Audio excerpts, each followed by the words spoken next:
오늘은 그 주제를 한 주간 동안 아마 몇 주간 동안 가장 많은 다뤘던 주제인 것 같습니다. 아니, 상담 속에서, 만남 속에, 대화 속에, 여러분의 질문 속에 많은 부분을 할애했던 바로 그 주제의 상처에 대한 부분들을 말씀을 통해서 전적으로 한번 짚어볼 수 있는 시간이면 참 좋겠습니다. 이 깨달음이, 주신 말씀이 우리도 알지 못했던 그 상처에 대한 부분들을 정말 하나님의 말씀 앞에 붙잡힌 바 되는 우리 가정들이 정말 건강해지는 축복의 통로가 되어지기를 소망합니다.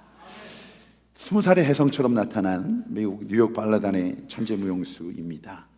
뉴저지에 있는 자신의 아파트에서 그러나 죽은 채로 발견이 되었습니다. 죽음의 원인은 약물 과다 중독이었습니다.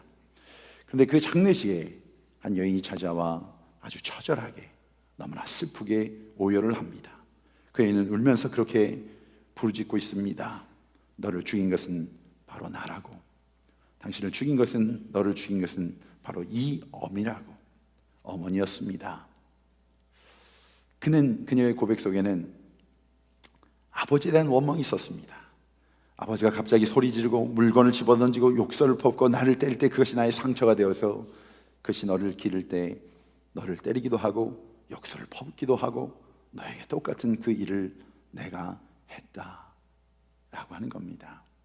내가 화가 나고 짜증난다고 그렇게 너에게 욕설하고 때리지만 않았더라면 내가 이렇게 슬픈 인생을 살지는 않았을 텐데, 몸부림치고 통곡하는 바로 그 자리에, 그러나 대답이 없는 그 청년의 이름이 월터 패트릭 비셔라고 하는 천재 무용수였습니다.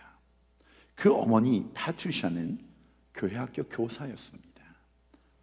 독실한 그런 섬김의 자리에 나아가는, 또 성가대로 구별받는 크리스찬이었습니다. 그러나 그는 남편으로부터 받은 상처와 아픔으로 인해서 자신도 모르는 사이에 자기 아이에게 화가 나면 던지고 때리고 그 감정을 조절하지 못하니까 폭발시켜버립니다. 피곤하고 지칠 때 신세를 한탄하면서 자기 아들에게 이유 없는 매질을 할 때도 있었습니다.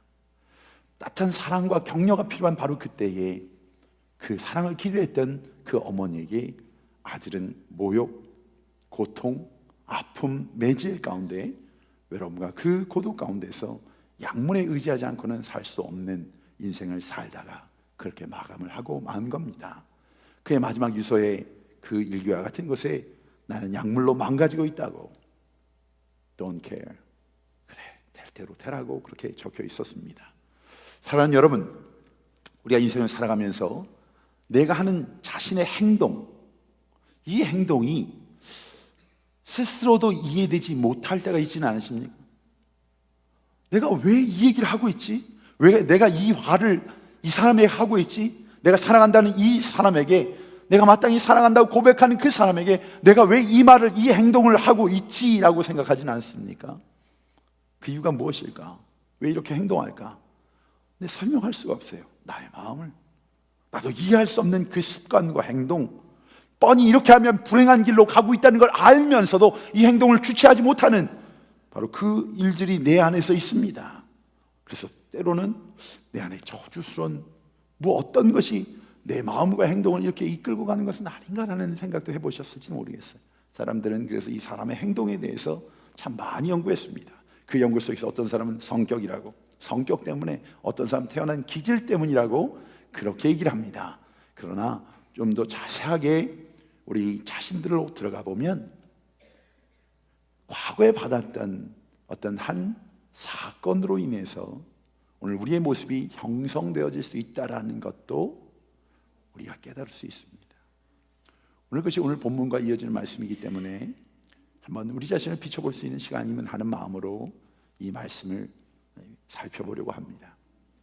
여러분, 부정적인 그 사건이 내 마음에 머물러 있을 때, 그 사건에 대한 평가, 영향력들이 내 마음에 머물러 있을 때 이것을 상처라고 이야기합니다. 상처는 여러 가지 모습으로 우리에게 다가옵니다. 참 피해갈 길이 없는 것이 상처예요. 내가 가장 사랑하는 사람, 내가 가장 아끼던, 소중하게 여겼던 것을 잃어버릴 때 상처가 찾아옵니다. 내가 가장 하고 싶었던 일이 실패로 끝났을 때, 하고 싶은 모습이 되어지지 않을 때, 하고 싶은 삶을 살지 못할 때에도 상처가 됩니다. 내가 가장 사랑받기를 원했던 그 사랑이나 인정을 받지 못했을 때에도, 남에게 무시를 당했을 때에도, 그래요, 짓밟혔을 때에도, 자기가 가진 귀한 것들과 존재가 위협받을 때에도 이 상처, 이 마음속에 상처가 남게 됩니다. 그런데 이 상처는 그냥 남아있는 것이 아니라 우리 안에 점점점 밑으로 내려와요. 그래서 의식에 있던 것이 나도 느끼지 못하는 무의식의 자리에 자리를 잡습니다. 이걸 뭐라고 하냐면 습관이라고 하는 거예요. 습관. 반복적으로 내 성격의 한 일부가 되어버렸습니다. 그래요, 내 인격의 일부가 되어버렸습니다. 내가 남에게 상처와 아픔을 주는지도 모르고 살아갑니다. 이미 그것이 왜요? 생활 습관이 되어 있기 때문에 그렇습니다. 상처를 주면서도 상처를 주는지 모르고 살아가는, 그리고 여러분 기억하실 것은 상처를 주는 사람은 그냥 주는 것이 아니라 상처를 받은 경험에서 그것을 잘 도려내서 구별해서 그 화살을 만들기 시작합니다. 더 갈고 닦아서 화살을 만들어서 가까운 사람을 쏩니다. 근데 그냥 쏘는 것이 아니라 독에다가 찍어서 쏩니다. 독화살을 쏘기 시작해요. 받은 사람은 그 받은 것을 더 자신도 모르게 더 깊은 상처를 줄 수 있는 무기를 개발해서, 그래서 그렇게 하면, 그렇게 말하면 그 사람이 화가 난다는 걸 알고 있어요. 이 타이밍에 그 사람을 무시하는 웃음을 흘리기만 해도, 비웃음을 흘리기만 해도 저 사람이 뚜껑이 열린다는 것도 알고 있어요. 아, 이렇게 하면 저 사람 밥 못 먹을 거야. 혹시 여러분 알고 있는 비법이 있지 않습니까? 그래서 그 버튼만 누르면 뚜껑이 벌떡 열려요. 스팀이 막 이렇게 나와요. 아마 결혼생활 10년 이상 하신 분들은 다 알고 있으려고 생각하는데 우리 집만 그래요. 하여튼 이 얘기는 다들 그러시는데 다 그러리라 생각하고 살기로 하겠습니다. 참 외롭습니다. 상처를 주면서도, 특히나 내가 사랑한다고 고백하는 그 가장 사랑한다고 고백하고 마땅히 사랑한다고 나도 믿고 있는 사람에게 내가 어떤 상처를 주고 있는지를 모르고 살고, 또 그 상처를 받은 사람은 또 그 상처로 인해 또 상처를 주는 삶을 삽니다. 오늘 성경에 나와 있는 이 사울 왕은 인격적인 사람이었습니다. 예의 바른 사람이었습니다. 하나님으로부터 이스라엘 왕으로 선택된 구별받은 사람이었습니다. 그런데 이 사람에게 다가왔던 한 사건으로 인해 사울 왕에게 상처가 남습니다. 그리고 그것으로 인해 그의 인생을 망치게 되는, 그 주신 은혜를 누리지 못하게 되는, 그런 삶이 펼쳐지고 맙니다. 오늘 본문을 간략하게 살펴보면 블레셋과의 전쟁이 일어났습니다. 이 사울은 이길 수가 없었습니다. 근데 그 전 삶을 보면 전쟁만큼은 자부심이 있었습니다. 나가는 족족 하나님이 함께 하시고 승리할 수 있었습니다. 그런데 이 전쟁만큼은 그에게 힘들었습니다. 왜? 골리앗이 있었거든요. 이길 수 없는 싸움, 이겼다고 생각하는 그때에 목동 다윗이 나타납니다. 골리앗을 넘어뜨립니다. 여러분, 이 전쟁 속에서 함께 했던 사람이 이제는 집으로 돌아가지 못한다고 생각했던 이스라엘 백성들이 여러분 자유함을 받았습니다. 승리를 체험했습니다. 그들이 집으로 돌아가면서 소문이 퍼집니다. 그리고는 그들이 사울 왕을, 다윗을 환영하면서 그들이 외칩니다. 사울이 죽인 사람은 천천히요, 다윗이 죽인 사람은 만만이라. 그런데 이 이야기에 사울이 화가 났다고 성경이 말합니다. 여러분, 마음에 상처를 입은 사람은 현상이라고 하는 것으로 드러나게 되어 있습니다. 상처로 인한 모습들이 드러납니다. 사울의 모습 속에 우리의 모습을 살펴보는 겁니다. 그 첫째가 8절에 보면 불쾌하였다라고 성경이 이야기하고 있습니다. 불쾌하였다, 감정이 상했다는 겁니다. 여러분, 내 감정을 상하게 하는 사람은 이유 없이 미워집니다. 말하면 그 말하는 것에 그대로 들려지지 않고 꼬투리를 잡게 되어 있습니다. 그 사람이 입은 나를 칭찬하여도 그 칭찬이 아주 싫습니다. 칭찬인데도 싫습니다. 듣기 싫습니다. 불쾌합니다. 내 감정을 상하게 만듭니다. 여기서만 끝나는 것이 아니라 그 사람만 미워지는 것이 아니라 그 사람을 좋아하는 사람도 미워집니다. 동의하시면 반응을 해 주세요. 너무 외로워요. 눈길이 이 목사가 그러고 사는구나 이런 것처럼 느껴진단 말이에요. 그렇지 않으십니까 여러분? 뭐 아멘까지는 아니요. 뭐 그런 데까지 뭐 아멘을 해. 예를 하나 들면 감정이라는 게 그런 거예요. 여러분 그 마음의 감정이 상하게 되면 똑같은 현상을 보는데도 다른 판단이 되는 거예요. 그 사람이 고개를 숙이고 좋아하는 사람이 가면 뭐라 그럴까요? 참 사색적이다. 생각이 많구나. 참 진중한 사람이다. 싫은 사람이 고개를 저거는 맨날 꿀꿀하게 맨날 얼굴 쳐박고 다니고 그게 뭐 돈이 떨어져 기준이 다르게 보는 거예요. 감정이 상하면 모든 것이 다르게 보입니다. 여러분 다윗에 대해 사울이 감정이 상해 있으니까 언제나 기분이 나빠요. 자기를 위해서 음악을 연주해도 싫어요. 다윗이 자기 앞에 있는 것도 싫어요. 여러분이 어떤 특정인을 볼 때에 그 사람에게서 특정한 모습이 나타날 때 여러분 왠지 기분 나쁨이 있고 그 행동을 볼 때에 계속 감정이 상하게 된다면 특정한 사람이 말입니다. 그러면 이미 여러분들의 마음속에 상처가 남아있는 거예요. 누구로 인해? 그 사람으로 인해 남아있는 거예요. 8절 말씀에 보면 심히 노하였다라고 그렇게 나와 있습니다. 여러분 사람에게 분노는 하나님이 주신 거예요. 하나님이. 그런데 이 하나님이 주신 이 감정이 분노를 내어야 할 사람에게 내어야 할 때에 내어야 할 만큼 그럴 때는 건강한 거예요. 그런데 여기서 말하는 분노는 내지 말아야 될 사람에게 내어서는 안 되는 시간에 내어서는 안 되는 만큼 바로 그것이 오늘의 상처의 모습이라고 하는 겁니다. 이것은 시간이 지나도 화가 쓰러들지 않아요. 여러분 그 사람이 내 앞에 있지 않고 멀리 있어도 상관이 없어요. 그 사람을 묵상하는 데는 아무런 지장이 없는 거예요. 시간이요? 상관없어요. 시도 때도 없이 그 사람을 가까이 놓고 생각해요. 그 사람만 생각하면 늘 화가 나요. 이미 10년이 지난 일인데 그 사람 얘기를 하면 또 열이 받아요. 그리고 누가 조금만 건드리면 폭발해요. 남편들이 가끔가다 부부싸움을 할 때 잘 모르시는 게 바로 이 부분이에요. 내가 한 말이 뭐가 그렇게 문제라고 화를 내냐고 라고 생각하는데 꼭 그 말 때문만은 아니에요. 쌓여 있다고. 그게 턱 건드린 거야. 넘어가는 거야. 터지는 거야. 그걸 설명을 하려면 자꾸 따지고 들면 말할 게 없어요. 제가 얘기를 드리는 것은 여러분들이 피해가라는 얘기는 아니에요. 10가지 중에 10번 해프닝이 있으면 9번은 남편 때문이고 1번은 남들 때문일 수도 있다라는 그런 위로를 받으시라고 하는 얘기입니다. 나도 모르게 폭발해버린 거예요. 그 이유가 아닌데도 그 말이 나가버리는 거예요. 지금 이 상황에 맞지 않는데도 그냥 그 모습들이 드러나고 마는 거예요.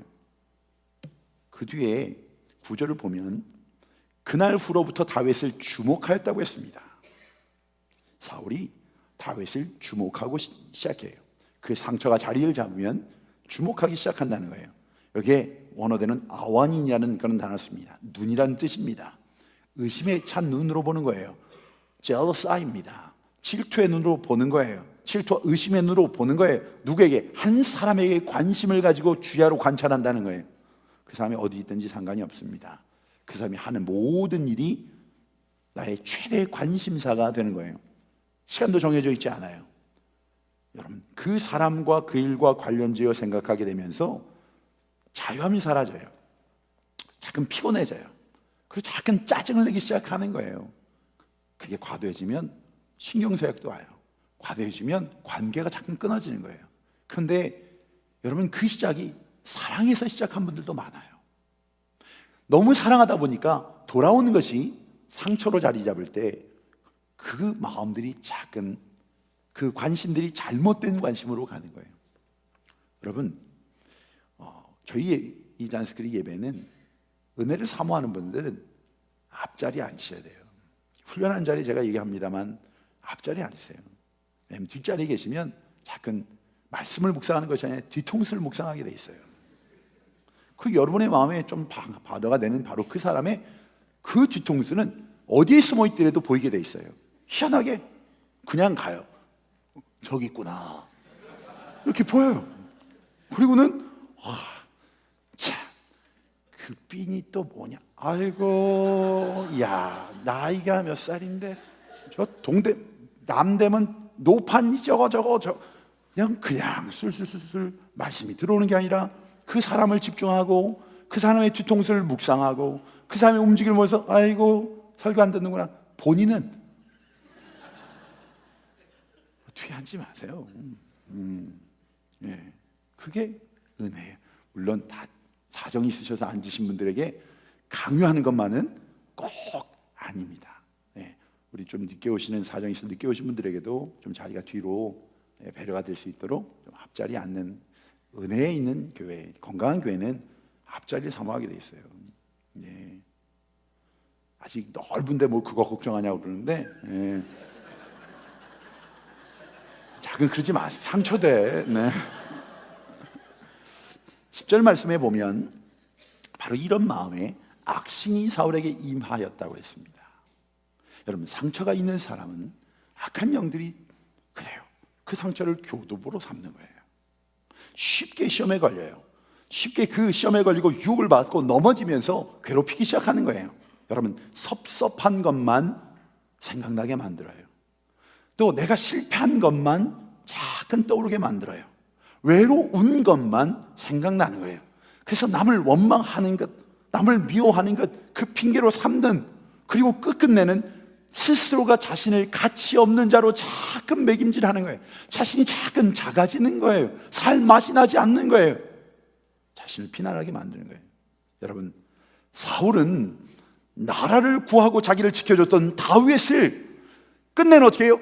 죽여야지만 자기가 살 수 있다고 생각하는 데까지 가게 되는 거예요. 그 사람이 없어져야 되는 거예요. 내 눈에 보이지 않아야 되는 거예요.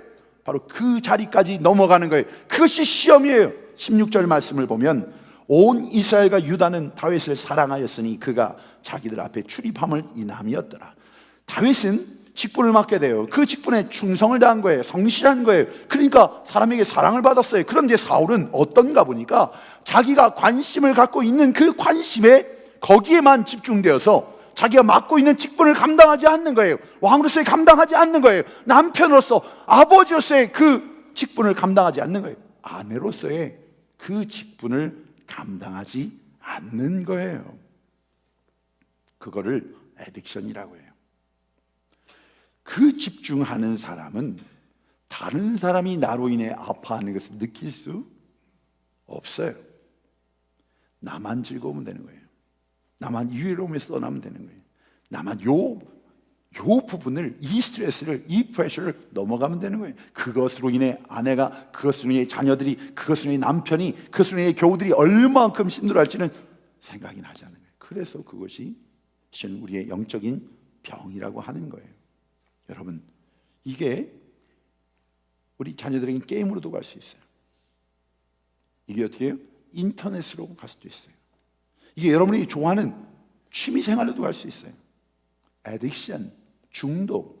그 중독은 다른 사람에 대한 배려가 사라지는 거예요.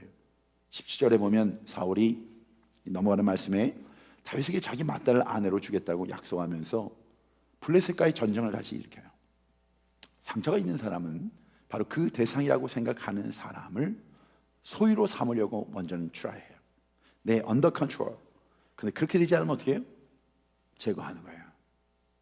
내 안에 들어오지 않으면, 내 마음에 맞지 않으면 비난하게 돼 있어요. 손가락질하게 돼 있어요. 저주하게 돼 있어요. 그 사람 보지 않게 돼 있다고요. 사랑하는 여러분, 여러분은 어떻습니까? 이것이 누구의 얘기로 듣지 마세요. 오늘은 제발 이 말씀을 남편이 들어야 되는, 제발 그러지 마세요. 그러는 여러분이 좀 들으시라고. 이 말씀은 우리 아내가 들어야 되는데 이걸 어떻게 적어야 되나? 녹음되나? 본인 얘기예요. 본인 얘기. 오늘 우리에게 주시는 이 말씀 속에, 우리의 모습 속에 얼마나 많은 부분이 상처로 인하여서 누릴 것을 누리지 못하는지를 보란 말이에요. 상처가 나를 움직여 가도록 내버려 둔다면 나 자신뿐만 아니라 내가 사랑하는 가족들에게도 하나님 주신 이 평안과 기쁨을 나눌 수 없게 돼요. 누리지 못하게 돼요. 주시는 하나님의 교회에 마음껏 예배하며 누리는 이 평안을, 기쁨을, 행복을 누릴 수 없게 되는 거예요. 여러분, 이미 그렇게 살고 있는 분들도 계실 거예요. 여러분, 이 상처가 있을 때 여러분, 이것은 나뿐만이 아니라는 것을 가지고 오늘 말씀을 딜하셔야 됩니다. 상처가 어디서 옵니까? 이 상처를 어떻게 치유합니까? 오늘 이 사울의 상처에 대해서 성경이 몇 가지 지적해 주는 게 있습니다. 그 첫 번째가, 상처를 받음에 있어서 그 첫 번째는 오늘 성경은 12절 말씀에 여호와께서 사울을 떠나셔서 다윗과 함께 계심으로 사울이 그를 두려워한지라. 성경에서는 하나님께서 사울을 떠났다고 이야기합니다만 본문에 더 정확하게 들어가면 이미 사울이 하나님의 말씀에서 떠났더라. 하나님의 법에서 떠났더라. 그래서 자신의 감정대로, 자신이 좋은 것을 따라 자기의 기준으로 판단하며 살았습니다. 하나님의 기름 부은 왕이었음에도 불구하고, 여러분, 하나님의 기름 부은 받은 교육자임에도 불구하고, 하나님의 기름 받은 중직임에도 불구하고, 하나님의 구별하신 하나님의 자녀임에도 불구하고 얼마든지 이 상처는 우리의 삶 속에서 어떻게 해요? 하나님과 떠난 삶을 살게 만드는데, 그 기준이 오늘 성경은 하나님께서 떠난 자의 모습을 사울을 이야기하고 있습니다. 아말렉과의 전투가 있었습니다. 하나님께서 전리품을 하나도 남기지 말고 죽여버리라고 멸하라고 했습니다. 전쟁을 치렀습니다. 내 눈에 좋아 보이는 거예요. 그 양과 소를. 그래서 어떻게 해요? 사람들에게 인정받고 싶었습니다. 그리고는 이유를 뭐라고요? 하나님께 좋은 것을 드리려고. 그 전쟁에 있어서 그 제사를 드리는데 사무엘이 아직 나타나지 않을 때 사람들이 떠나가는 것처럼 보였습니다. 흩어지는 걸 보였습니다. 이렇게 해서는 전쟁이 안 될 것 같아서 바로 그 제사장이 서야 될 그 자리에 자신이 있습니다. 이 두 가지의 사건의 공통점이 무엇입니까? 하나님의 말씀의 기준이 아니라, 하나님의 뜻대로의 기준이 아니라 자신의 상처가 말하는 대로, 자신의 감정이 말하는 대로, 그래 내게 좋고 나쁨의 그 기준대로 행동하고 있다는 사실입니다. 이것이 하나님이 사울을 떠난 이유였습니다. 아니, 이미 하나님에게서 떠난 그 삶의 주인 하나님이 아니라 자신의 생각이 하나님 그 자리에 앉아버린 겁니다. 2000년대 5월 25일에 일어난 일이 심리학계에서는 굉장히 큰 이슈로 떠오르고 그것을 연구하는 연구의 논문들이 나왔습니다. 명문대입니다. 한국의 고려대에 재학하고 있었던 한 대학생입니다. 근데 이 친구가 자기 아버지와 어머니를 살해하고 시체를 토막내서 버린 사건을 접하게 됩니다. 근데 아버지는 군인 출신이고 어머니는 명문대 여대 출신이에요. 그 어머니의 꿈이 영부인이 꿈이었던 분이에요. 그러니까 영부인을 꿈꾸는 사람은 한국에서는 군인과 결혼한 그런 때였던 것 같아요. 자, 그때 연세대 이윤구 교수님께서 이거에 대한 그 논문을 좀 썼어요. 그런데 이 친구를 청년을 인터뷰하면서 이렇게 얘기하는 거예요. 자, 유치원 때예요. 시계 보는 법을 맞으면서 배웠대요. 맞으면서. 자, 초등학교 때는 운동화끈을 리본 못 문다고 엄청나게 맞았대요. 컬러 TV 조정 스위치를 있는 자리에 두지 않았다고 맞았대요. 대변 검사하는 것 이야기하지 않았다고 밤중에 쫓겨날 뻔한 일이 있었대요. 초등학교 3학년 때 밤 늦게 먹는다고 젓가락을 던졌는데 그것을 또 피해갖고는 또 유리창에 금이 갔다고 죽도록 맞았대요. 그리고 초등학교 3년 때는 아직도 해결되지 않은 뭐가 있는데 죽도록 맞았는데 무슨 영문인지 모르고 맞았대요. 아직도 책가방에 동화책이 있다고 형과 비교하면서 그러면서 맞았대요. 중앙초등학교 4학년 때 무릎 꿇고 잠언 있는데 제대로 낭독하지 않았다고 그랬다고 맞았대요. 전화 받았는데 전달을 제대로 못한다고 그 아버지에게 또 맞았대요. 즉흥적으로 구타를 했대요. 중학교 때는 따귀를 맞고 손바닥을 맞고 혁대로 맞고 형과 비교하면서 맞고, 심지어는 형은 키가 큰데 너는 키가 작아서 사회생활 하기 힘들 것 같다고 본인이 나놓고 모욕적인 얘기를 하면서 그걸 갖다가 그렇게 비하하면서 그렇게 구박을 줬다고 해요. 여러분, 이 아이가 어머니를 살해한 다음에 그 시체 앞에서 한 이야기를 얘기하는 거예요. 엄마, 미안하다고 말을 하는 것이 그렇게 힘들어? 미안하다는 말 한마디 하는 게 그렇게 힘들어? 미안하다는 그 한마디만 했다면 내가 이러지 않았을 거야. 그 한마디만 들었더라면. 여러분,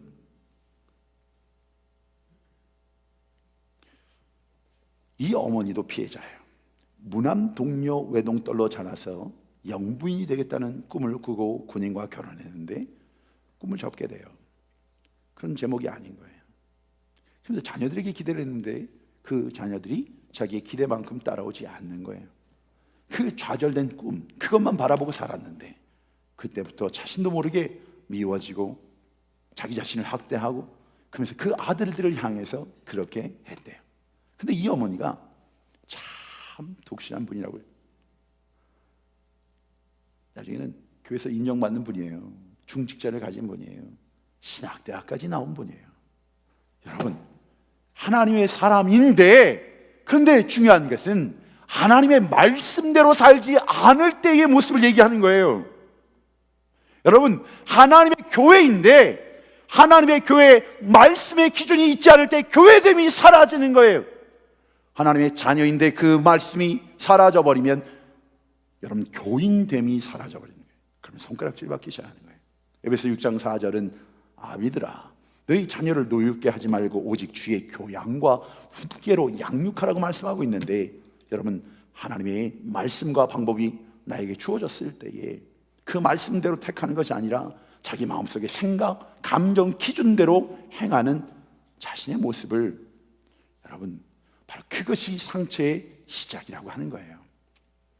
여러분 대조적으로 성경에서 오늘 다윗을 살펴보면 14절에 이렇게 설명합니다. 그 모든 일을 지혜롭게가 아니라 여호와께서 그와 함께 계시니라. 다윗을 볼 때 여러분 상처가 많을 수밖에 없는 사람이고 많이 받은 사람이에요. 하나님께 택함을 받고 기름 받았다는 그것으로, 그 하나님 나와 함께 계심을 증거하는 그 자리에 담담으로 나갔다는 순종함으로 인해서 그의 삶의 10수년간 자기의 가정을 떠나야 됐어요.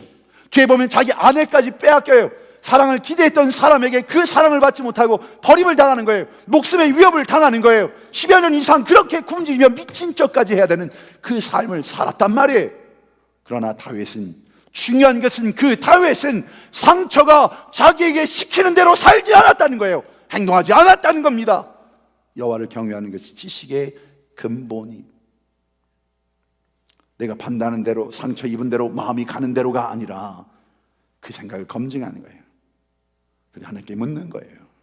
그 말씀에 그것이 아니라고 할 때 그것을 과감히 자기를 쳐 복종하고 던져버리는, 성경에서는 다윗을, 바로 이 다윗을 향해 지혜롭게 행하였다고 말하고 있습니다. 상처를 받았습니까? 상처를 주고 계십니까? 여러분, 우리가 하나님과의 교제에서 떠날 때에 바로 이 모습이 나타납니다. 우리 하나님의 말씀이 내 삶에 흐르도록, 하나님의 법이 내 삶에 구체적으로 적용되도록, 그 말씀이, 그래요, 내 손과 발에, 그 말씀이 내 입술에, 그래 얼굴에, 내 가슴에, 내 머리에 여러분 남도록 그분과의 교제 안에 있기를 주의 이름으로 축원합니다. 상처를 받은 여러 가지 이유가 있습니다만 이유 중에 하나가 사람의 말이에요. 나의 삶의 가치를 다른 사람이 말하는 말에 내 가치를, 그 평가를 거기다 맡겨놓은 거예요. 7절 말씀에 보면 여인들이 튀놀며 장화했습니다. 사울의 죽인 자는 천천히요 다윗은 만만히로다. 이 말에 사울이 불쾌하고 심히 노하고 주목하게 되고 그 무리한 수를 두게 되었습니다. 여러분, 사울은 왕입니다. 누가 세우신 왕입니까? 하나님이 세우신 왕입니다. 하나님이 택하셨습니다. 하나님이, 그래요, 그 시골에 있던 사울을 택하셨어요. 그런데 주관적인 선택에서 끝난 것이 아니라 제비를 뽑게 하셨어요. 제비까지 뽑게 해서 거기서 많은 사람 앞에서 하나님이 뽑은 사람임을, 세운 삶을 증거하는 제비 뽑기가 있어요. 객관적이든 주관적이든 하나님의 살아계심이 나와 함께 계심을 이미 주셨단 말이에요. 여러분, 여러분의 삶 속에서 그 누구도 알지 못하는 여러분만이 가지고 있는 증거를 가지고 계실 줄 믿습니다. 거기서 끝나지 않고 이 일들은 오늘 여기까지 오기까지는 하나님 주신 이 기업은, 이 사업은, 이 직장은, 나의 가정은, 나의 자녀들은 하나님이 주셨음을 이미 고백한 고백이 있는 분들이 있습니다. 그것이 증거입니다. 그 증거가 여러분에 있는데, 있음에도 불구하고 어디다 기준을 두고 있다고요? 이 자리는, 이 왕의 자리는 하나님이 주셨는데도 불구하고 이것이 사람에게 준 것으로, 물질에 준 것으로, 이 행복을, 이 환경이 준 것으로, 나의 능력으로 가진 것으로 생각하는 그 순간부터 여러분, 그 기준이 달라지기 시작합니다. 그러면 비교의식이 들어옵니다. 비교의식이 들어오면 괴로운 거예요. 여러분, 그 비교의식에 나만 할 사람은 없습니다. 아무리 잘하는 사람이라도 더 나은 사람이 있기 마련이에요. 여러분, 우리 자녀를 비교할 때, 여러분 왜 평가할 때 왜 그 집 사람을, 그 집 아들을 데려와서 거기다가 붙여놓습니까? 그 집 자식이 여러분 자식입니까? 여러분, 남편을 왜 옆집 아저씨하고 자꾸 비교하십니까? 그분이 남편입니까? 사랑하는 성도 여러분, 우리가 인생을 살다 보면 실패할 수 있습니다. 2번 실패할 수 있습니다. 살다 보면 못할 때도 있습니다. 실수할 수도 있습니다. 넘어질 수도 있다고요. 그래요. 그런데 어떻게 하란 말입니까? 그 부족한 나의 모습이 있는데 어떻게 하란 말입니까? 사람들은 얘기합니다. 누구 봐라, 너는 싹수가 안 돼. 그래, 너는 생긴 게 그러니. 별의별 걸 가지고, 이분 누가, 부모님조차도 예. 요즘은 자학계가 키워드인가 봐요. 본인의 자녀를 왜 자꾸 밉다고 하십니까? 아, 이게 미워요, 이 얼굴이 이게 뭐야, 누구 닮았는지 모르겠어. 그러지 마세요. 본인 닮았지 뭐 누구 닮았어요. 여러분, 귀한 것은 귀하게 딜하게 돼 있어요. 우리의 삶 속에서 그 누군가가 여러분을 향해 손가락질 할 때에 거기에 마음을 두면 여러분의 마음이 그 사람의 말에 따라 지옥과 천국을 왔다 갔다 하게 되면 여러분, 그 말에 따라서 여러분의 인생이 그 말에 걸린 것처럼 여러분 생각하기 시작하면 그 염려는 끊이지 않게 돼요. 주님 말씀하신 말씀을 기억하고 계십니까? 내가 너를 지명하여 불렀나니 너는 내 것이라. 그 만드신 분이 말씀하고 있는 거예요. 내가 너를 존귀하게 여기노라. 내가 너를 존귀하게 여겨. 십자가에 나의 피를, 나의 생명을 주고 산 예수의 가치가 너에게 있는데 누가 너를 향해 손가락질 하더냐? 누가 너를 향해 정죄하더냐? 내가 너를 정죄하자니 평안히 가라. 하나님 주신 새 삶을 살라. 병들어도, 여러분 연세가 드셨어도, 내 마음대로 육체가 움직여지지 않아도 그래요, 그 사업 속에 많은 것을 가졌으면, 그래요, 주셨으면 많은 걸 나누며 살고 있을 텐데, 섬기며 살고 싶은데, 그런데 내게 가진 것이 이것밖에 되지 않아요. 그럼에도 불구하고 우리의 가치는 바뀌어지지 않는 거예요.